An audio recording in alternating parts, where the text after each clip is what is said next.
Don't forget to subscribe and leave a comment on this video saying I subscribed. Let's get into it.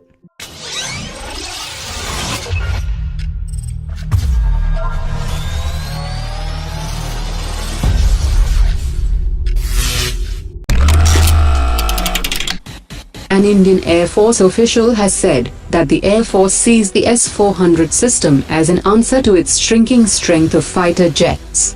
It has 33 squadrons at present, and it is likely to shrink to 19 squadrons by 2027, when the 14 squadrons of MiG-21, MiG-27, and MiG-29 aircraft are scheduled to retire.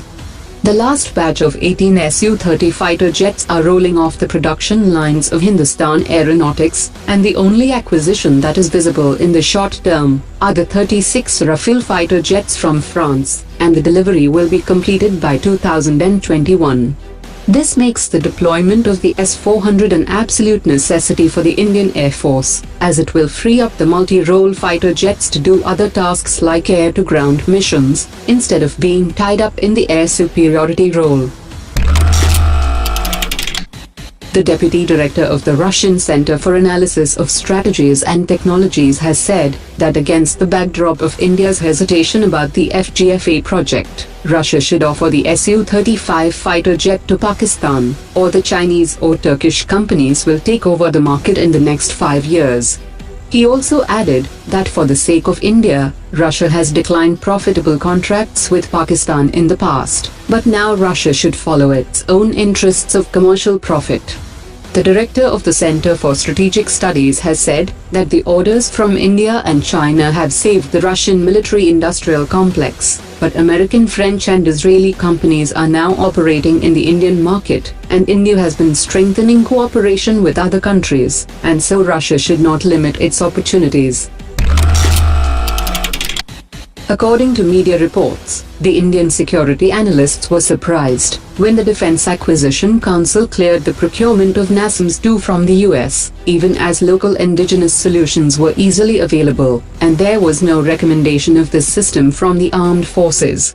According to experts, the Akash Mark II will exceed the operational performance of the NASAMS-2. The security analysts have said that the purchase of NASAMS-2 comes at a time when United States was planning sanctions on the India-Russia S-400 deal, and the NASAMS-2 is being purchased to get the waiver from the US. According to Chinese media reports, China has successfully tested its first hypersonic aircraft, and the flight vehicle had reached an altitude of 30 kilometers at a speed of Mach 5.5. Dr. Keshavan, the chairman of ISRO, has said, after a series of negotiations, Arianespace has finally agreed to launch the GSAT-11. ISRO will launch its heaviest satellite on November 30th from the European spaceport in French Guiana, and this communications satellite will help to increase internet speed in the country. During the upcoming visit of the Chinese Defense Minister to India, both the countries will attempt to resolve the differences for setting up a hotline between the armies of the two countries. At the Wuhan summit in April 2018, Prime Minister Modi and the Chinese president had decided to issue strategic guidance to their militaries to strengthen communications between the two militaries.